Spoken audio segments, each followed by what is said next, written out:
I'm Maggie Crystal Taylor, and today I want to talk about dashboards. And specifically, I want to talk about creating dashboards for other people, not for yourself. And it takes a different perspective to look at what they need and what their needs are versus what you think that their needs are. So I want to talk about changing that perspective. And to that end, I have Orion Product Manager, Tony Johnson, joining me today. Hey, Crystal. Yeah, very excited to share some dashboard knowledge. And I think you've immediately hit on a good point there. The consumers of dashboards from Orion may not necessarily have any knowledge of the platform or any previous exposure. So they can't actually define what they want to see or how they want to present it. So today we're going to look at some of the dashboarding frameworks that are available in Orion, from modern dashboards that we've introduced in the Orion platform 2020.2 to classic views and resources with the ability to rotate through knock views down to detailed level of information for the IT pro. So let's jump right in. I think we should address kind of three levels of information required. And let's start at the highest level, which would be your C-suites generally. And they don't need a lot of information. They definitely don't want a lot of information. They don't have the time. They really want something that very quickly they can look at and say, this is bad or this is good, and move on with their lives. They don't have all the time in the world to figure out what all the things mean. Sure, and that's a perfect use case for the new modern dashboard framework delivered in the Orion platform 2020.2, right? So thinking about the KPI widget with its status-driven indications for visual representation of those metrics and the simplicity to drag and drop those resources around the dashboard. Oh, yeah, absolutely. The flexibility there is amazing. And I don't know if our audience has had a chance to look at the new modern dashboards, but if you're not on Orion 2020.2, check out the demo because they're awesome.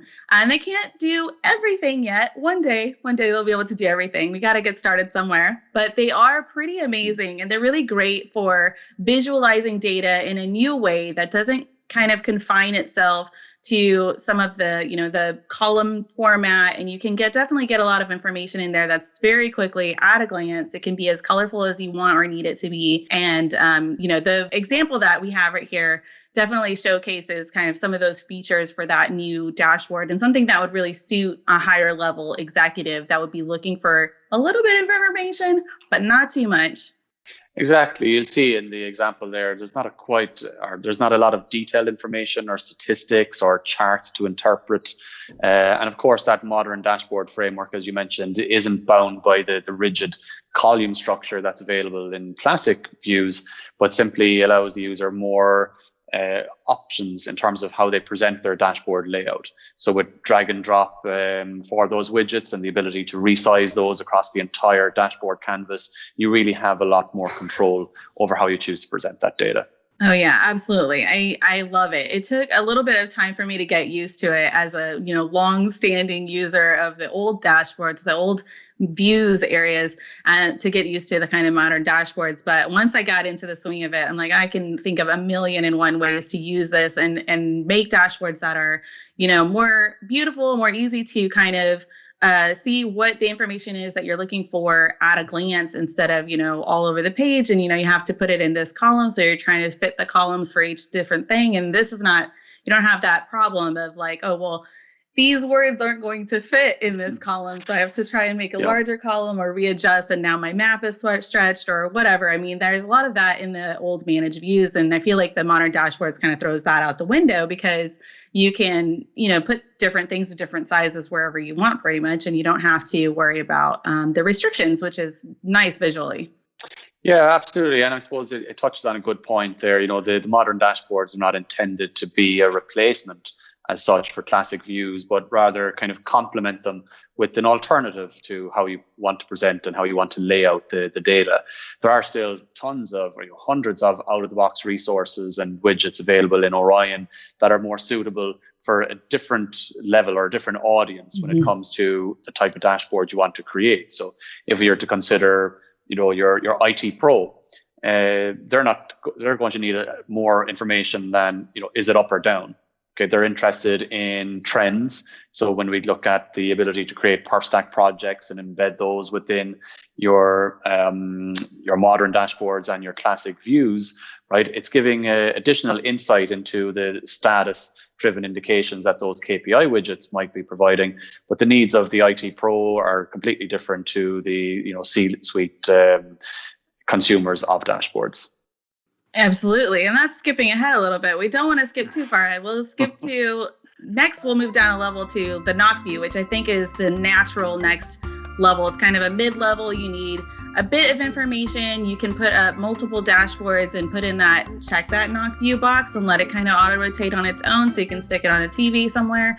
And in the remote time frame of which we live in now, you can still have that NOC view and just have it on anybody's monitor instead of having to have the TV, because you maybe don't have access to that right now. But in normal times, you put it up on a TV in a room, and everybody would be able to kind of see that and rotate through the information. So I consider the NOC view kind of like a mid-level. So you need a bit of information, but it's going to be on a TV most of the time. And so you don't need it to be too detailed, because no one's going to be going in and checking that little tiny details. You do need more information than the C-suite for sure. Absolutely. And I really like what you've done there with the example of the NetFlow data, right? So looking at the critical metrics for network operations, who's consuming most of the bandwidth, where are my capacity problems, am I facing any immediate nodes which are down, with the addition to add a little bit of historical data if necessary to add a little bit more context to the overall picture of network operations. Oh, yeah, absolutely. Having that information at a glance. And, one of the other pages there on the NOC view is going to have a map that kind of just has things grouped together, just to showcase that you don't have to have necessarily a network map. You can have things together that are grouped together in some other format. So, on one side, we've got our WAN links, and those are important to see. We want to see they're up. We want to know information, what they're able to be drilled down to if we need to.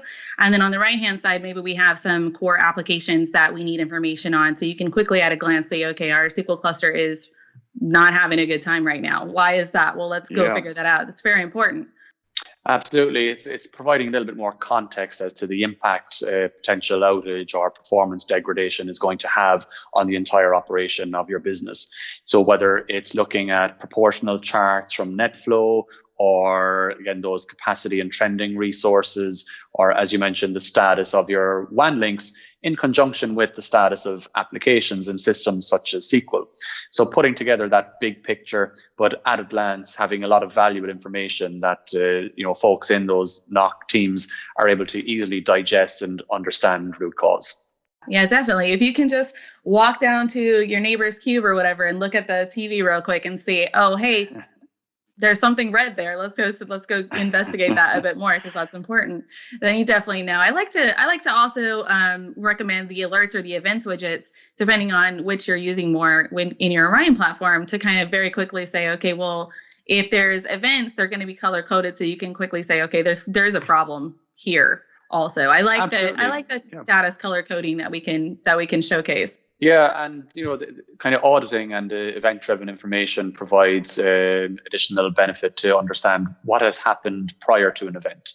So whether you're just presenting the last 25 events or the number of syslog messages, segmented by criticality, again, that color coding is going to help you easily digest what has happened in the status of that dashboard. Absolutely. And I think the mid-level and the high level are definitely about easy digestion of data. And then once we get more into the IT Pro, the detailed data, that's where we're looking for a bit more meat. We're not looking for easy digestion. We're looking for something that we can sit there, we can chew on for a little bit. We can go dig down into and see the more information, even more than on the dashboard. That's where that level excels. That's what they're looking for. Absolutely, yeah. So, at that stage, you're getting into the troubleshooting, understanding what has happened at a specific device or a specific interface, or maybe a different entity like an application or component monitor.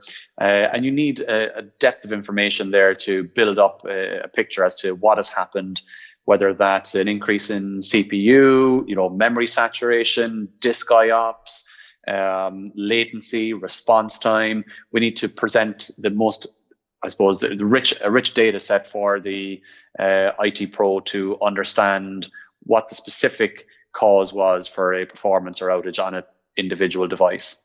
Absolutely. And the example that I created for this is, it's probably not as detailed as you would think that it needs to be, but it depends on what you're looking for. If I was creating a dashboard for maybe an Orion admin, this would definitely be full of information on our Orion servers. There's a lot of custom SAM templates that are already created, for us to kind of look at and see the health of our Orion servers. And then we can also bring in information on, how the servers themselves are performing, or their disks getting full. All of that information you put into a single dashboard.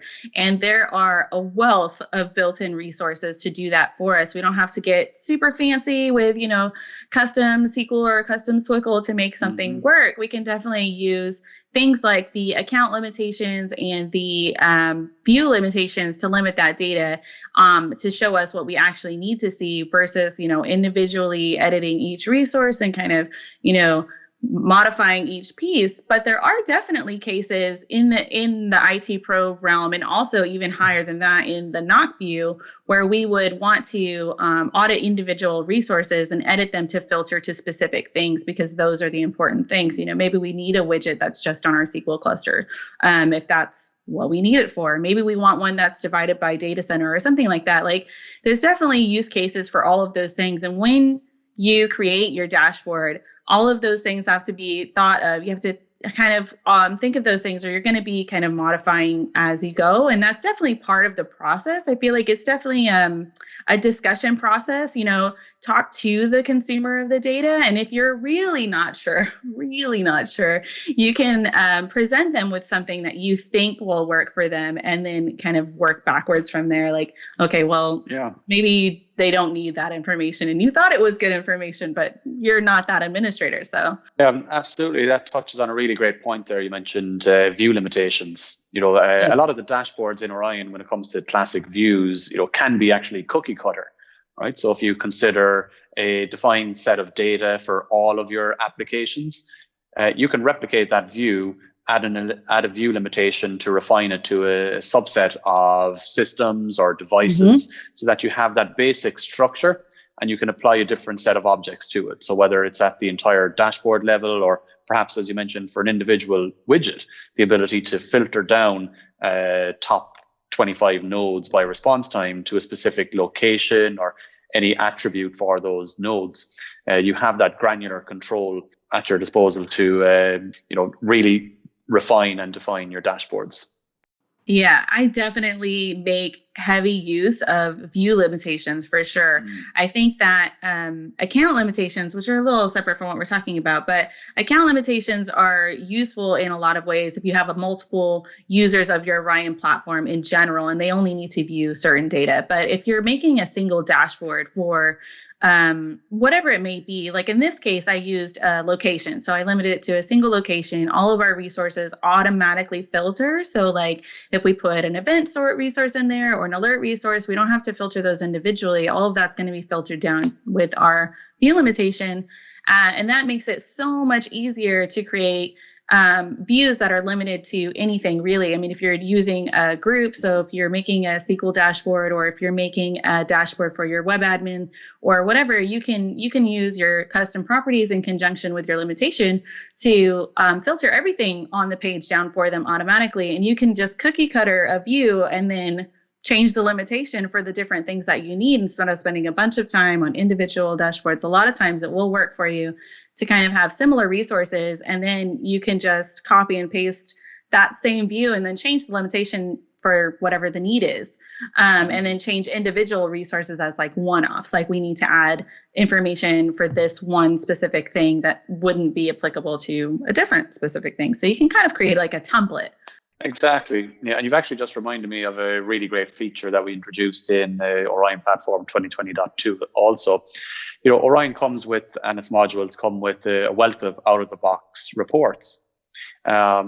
those reports contain some nice custom tables, custom charts that folks often want to see in their dashboards. And with that release of the Orion platform, we've introduced the ability to actually copy those from the report definition into your dashboard. So if there's a report out there that you really like and you'd like to see it on your dashboard, upgrading to 2020.2 will give you that functionality. That's awesome. That level of detail, especially if you have something that you created ages ago and you want to add to a dashboard, is great. And the functionality held within the Orion dashboards to show data in particular ways, like and join data from different places together if you want to get a little bit more technical with it, and join a bunch of data together so you can have information from like the whole application stack. If you were an app admin, you would want information from the whole stack, so you can put all of that information in one place in your report, for instance, or even in just a custom table resource, and then pull that on the dashboard, so you one and done, and it's there now always, which is great. Absolutely. There's such a wealth of options available. If we were to talk about even ParStack resources with the ability to automatically link related entities and display those metrics over time, then embedding those in your favorite summary views or modern dashboards, you really have a lot of options when it comes to the type of data and how you want to present it, between modern dashboards, classic views, out-of-the-box reports, out-of-the-box widgets. It really does depend on the consumer of the data. Unfortunately, we don't have all the time in the world to talk about all the various resources that we could use. We only had a little bit of time to kind of showcase some examples and talk about, how people would create their dashboards and get a little bit creative, kind of get you in the right mindset of like, what is this user looking for, not what do I think that they need. And it's just a perspective change, really. I've created so many dashboards over the last almost 10 years, and I've used them in multiple ways, different formats. And there's always somebody out there that gives me a new idea or asks me a question, and I go, can I do that? I'm pretty sure I can do that. And then I'll go mess with it until I can figure it out. And I think that that versatility is phenomenal in getting things to display in a way that makes the most sense to the audience of that dashboard, to the person that has to be using it on a regular basis. And if you're in a position, which I have had many discussions with people in a position to have those discussions with other team members, maybe the server team uses their Orion platform right now, and they're trying to expand that to get different app teams to pull in their information, and they're all reticent and like, no, I have my own thing that I need to use. And I've definitely been a part of those projects multiple times. And I think it's getting a dashboard that can show them information that they didn't think that they could get, or that they didn't think they could get in one place, can make all the difference in the world for their opinion of the platform and for them to use it like it's intended to be used. You definitely want your monitoring data to mean something to the people that you're monitoring it for. Definitely. And, we use the term, swivel chair integration quite frequently here when we talk about comparing data across disparate systems. Orion platform and its modules bring together those individual silos so that now the network and systems team can collaborate on a single dashboard. So there's quite a ton of flexibility there when it comes to how you extract the data or how you present it in Orion. Well, we could really get in the weeds on this and kind of go into all of the different resources and the capabilities, and all of our years of making dashboards could come to the fore here. We could really go into it, but we unfortunately don't have the time today. So thank you so much for joining me and talking about building dashboards for the audience rather than for the administrator that's creating that dashboard.